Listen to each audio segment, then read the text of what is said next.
What's up everyone, how's it going? In this game we have Athanatoi as our red Byzantine player spawning on the northwestern side of Golden Heights.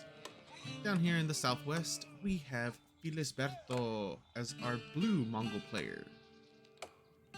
Okay, so this, wait, he's going 3 villagers on stone? Strange. Okay, so it doesn't look like either player is going to be going for a very fast dock at all. But at the same time, we're going to be getting one. Okay, there's the first cistern. Second cistern should be coming up as well after these two buildings finish. There's the house. Okay, so the way that Athanatoi has timed this out is once these 3 buildings are done, after getting the 3 villagers on stone, he's gonna have enough for his second cistern. Second cistern placement will most likely have to go this way just to make it shorter and also more useful, because he's not gonna want to start chopping down all of this in case this turns into a long game. Berries. Ooh, mill coming down as well now. Okay, but where is the second cistern? Over here for our Mongol player. Let's see. Okay, he is going for the dock. Just saw it on the southern part of the lake. There's only 3? Wait, there's only 3 deep sea fish? I could have sworn that there were more here. That there was at least like 5, no? Or am I just misremembering? And here comes the second cistern, exactly where I said it should be, going up here towards the northwest. That's the better position. And it's also going to give him a nice little straight shot from one to the other. He'll be gaining 4 from there. I think the 16 should be enough to connect these two. It really should.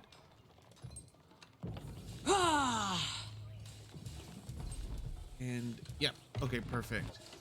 So yeah, Athanatoi timed this out really nicely. He is going for a Dark Age wheelbarrow as well. No aggression. Of course, out of our Mongol player, out of Filisberto, because he did go for the dock. Just enough wood to get, or to make 2 fishing boats, and then from there he moved his villagers over from wood to gold, and he's gonna do a little slow trickle of wood from here on out. Only 3 villagers on there, in order to slowly produce his fishing boats. Ooh, Athanatoi has ran out of sheep. He needs to move those over to the berries. Yeah, there it goes. Grand Winery coming down as well now. Okay, so this is a pretty good build by our Byzantine player. I haven't really seen this opener quite. I think I've actually only seen it probably twice, and then that's it. Oh no, the scout goes down and donates 4 sheepies. Oh, that's not good. That's not good at all. Now he's out a scout. Does he know about... He should, right? I don't know how long ago he scouted this. This is another thing that needs to get fixed, is for us to be able to swap back and forth between the players to see what they have and have not scouted, when they have and have not scouted, or when they did and did. Yeah, when they did. I'm getting myself mixed up in my own sense right there. So let's go ahead and move on. Silver tree coming down. Blowy. He is gonna try to go into trade. Not entirely sure how he plans on doing this at all, because the trade's right there. It's in a very like neutral, not really neutral, but in a very contested position.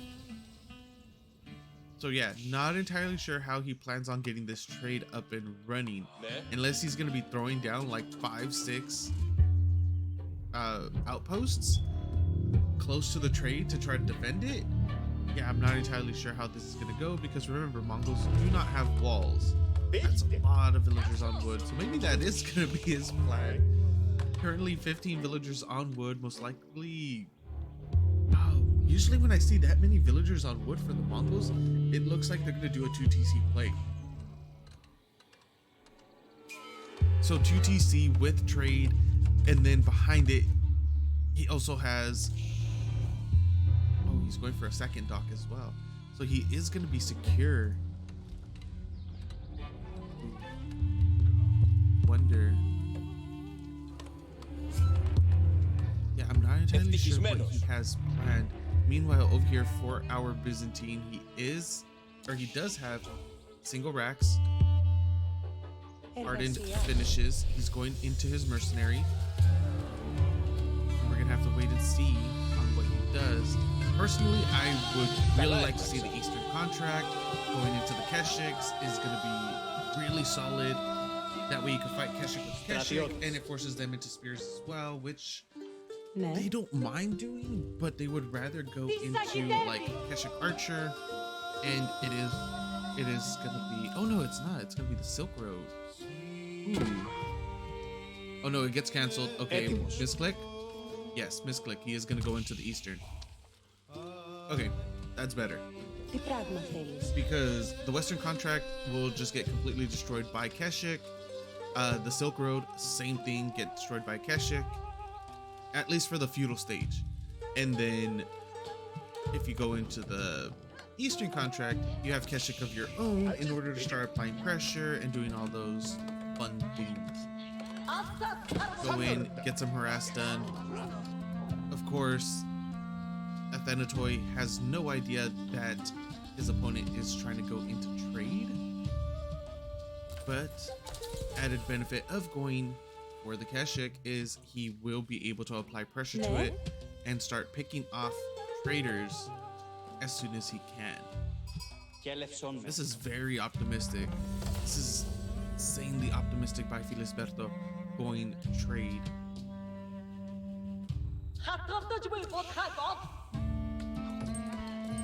On the best map of all maps.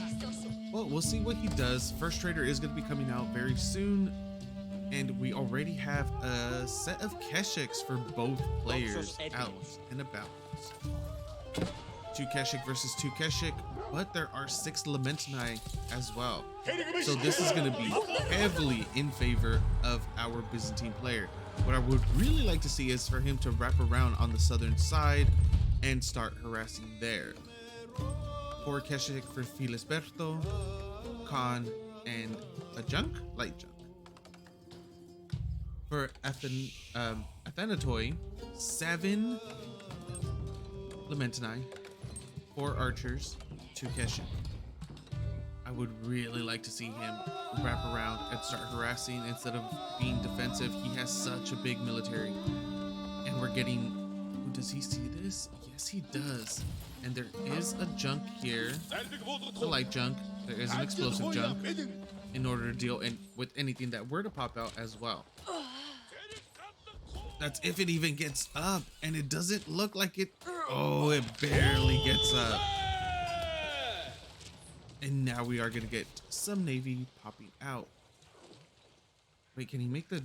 Oh, he should have went for the Dromon. Just because it's hilarious. Not because it's good. I don't think it's that good. I think it does need a little bit of a buff. Maybe, but at the same time, I have yet to see a lot of water play. So, yeah. Probably not. We'll have to wait and see, like, on tournaments or something. Because on ladder, basically everybody has water maps banned. This is going to be one of the very few, like, 5 games I've casted on Golden Heights. And even I've only played on Golden Heights probably about 5 times. And it's never been as the Byzantine. So, yeah. Every time I've played on this map, it's been as Japanese, and it's a bit of a stomp. Yeah, once Japanese get going on the water, it's kind of hard to stop them. Their boats are just so cheap. How many traders are we currently sitting on? He has 6, 7th in production, and this is going to go completely uncontested.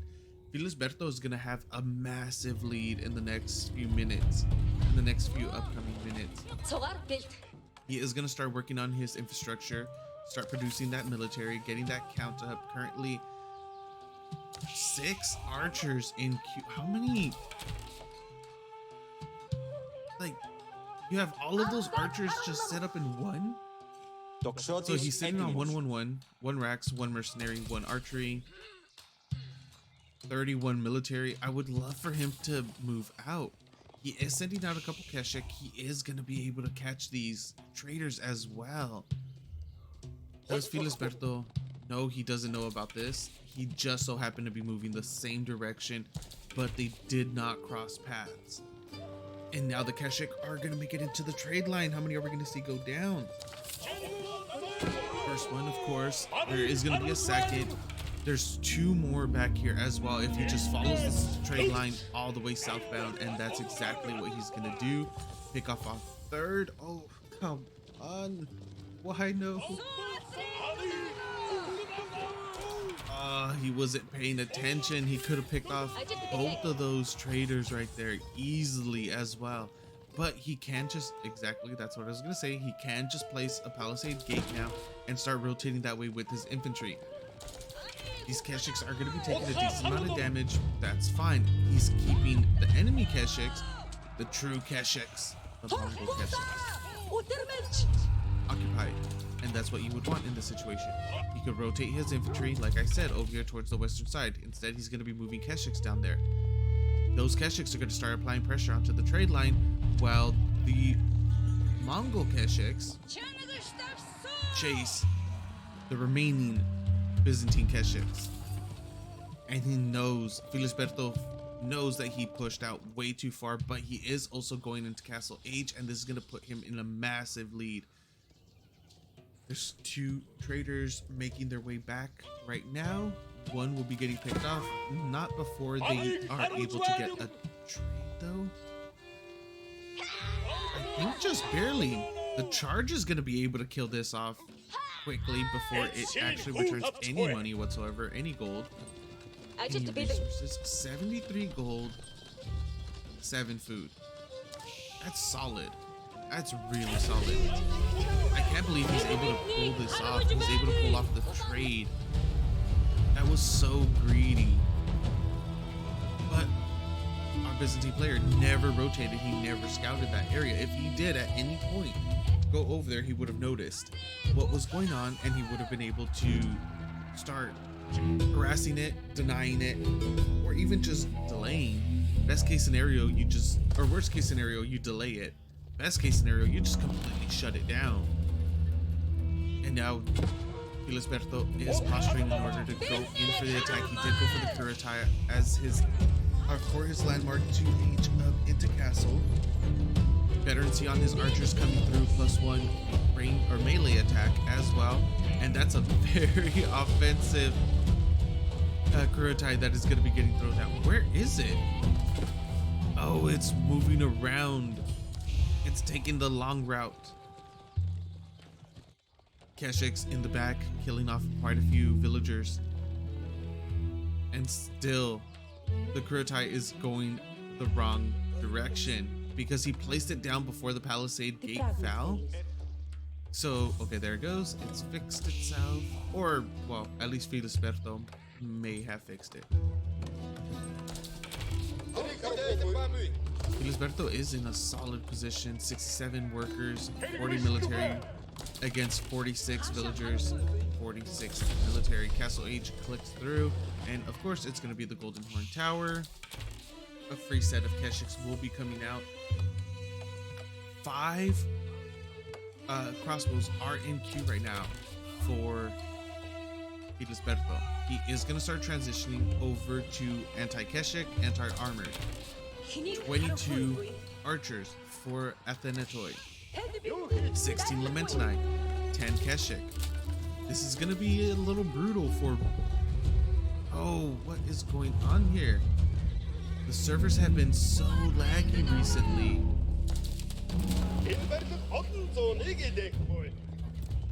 Is there gonna be a commitment?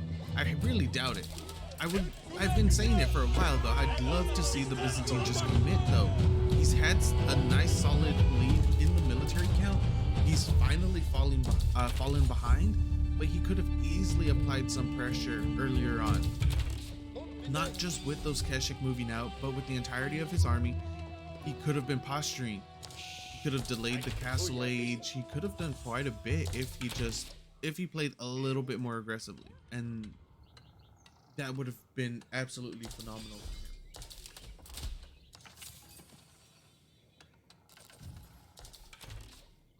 Instead, we did get the passive play, and we'll see if that pays off though for him. How is his Olive Grove transition?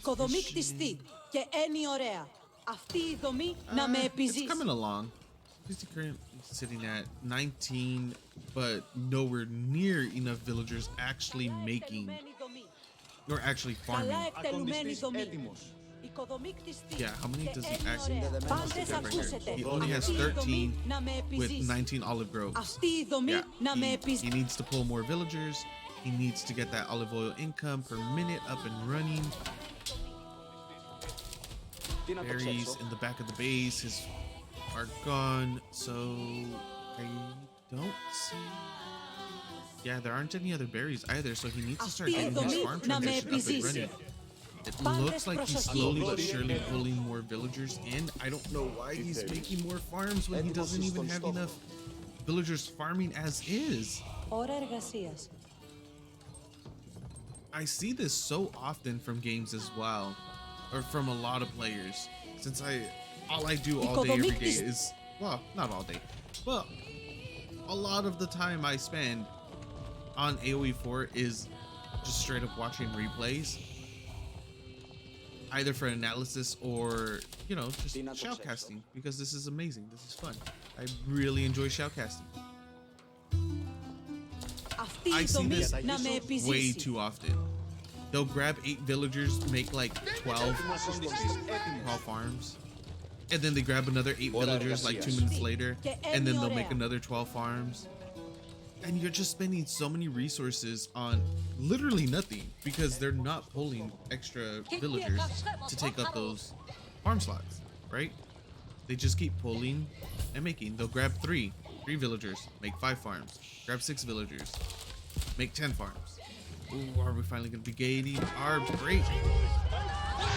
He's gonna be pushing in. Nice hold position right there though, just in case those Keshiks for our Byzantine didn't charge in. Decent amount of front line. That's a lot of archers and crossbows for our Mongol player though. Ooh, is this gonna supply block him? No, it's not. Okay, good. Because those are 3 houses that are there, and we do have Keshik in the back. Well, Keshik getting destroyed by Keshik attempting to destroy some traders. Unable to. Looks like he was actually maybe 2. Yeah, maybe 2 traders, and then that was basically it. And it looks like Athanatoi is gonna try to commit into this now, but he doesn't have the entirety of his military pushing forward at the same time. This isn't good. His crossbow numbers don't really seem too high quite yet either. There are a decent amount of man-at-arms here. The Keshiks are going to be getting another decent charge off. Kuritai is moving forward in order to start dealing with the rest of his units, and it is up. And look at those heals go. Decent amount of damage is coming through from the crossbows archers for our Byzantine. Same can be said for our Mongol player, but Mongol has lost the entirety of his front line. This was an amazing push, amazing time to attack for our Byzantine when the rest of the Mongol Keshiks have been off doing nothing. nothing really. Well, not nothing. They were defending the trade line, but they're nowhere near the remaining forces. And as you can see, because of that, we are going to be getting a nice push through from our Byzantine player, pushing him all the way back to the front of his base. But now the remaining Keshiks are going to be coming in. There isn't enough front line for our Byzantine to be able to defend against this, so he does need to slowly and surely back off with some stutter stepping, though, in order to maximize the amount of damage he's able to do on those Keshiks. It looks like he's still going to be able to one-shot them. Hasn't lost his crucial number. No, never mind. He just lost it. He is unable to one-shot them now. He needs to make sure that the crossbows themselves are able to back off. That's the number one thing you want to be, or the number one unit at the moment you want to survive through all of this, because man-at-arms, armored units, Keshiks, armored units. Once you lose that crucial amount of crossbows, which he did, and GG gets called. He knew after losing all those crossbows, losing that fight, he wasn't going to be able to survive the onslaught that came after. Game goes to our blue Mongol player, Filisberto. Thank you guys for watching. Hope you enjoyed, and I'll see you next time.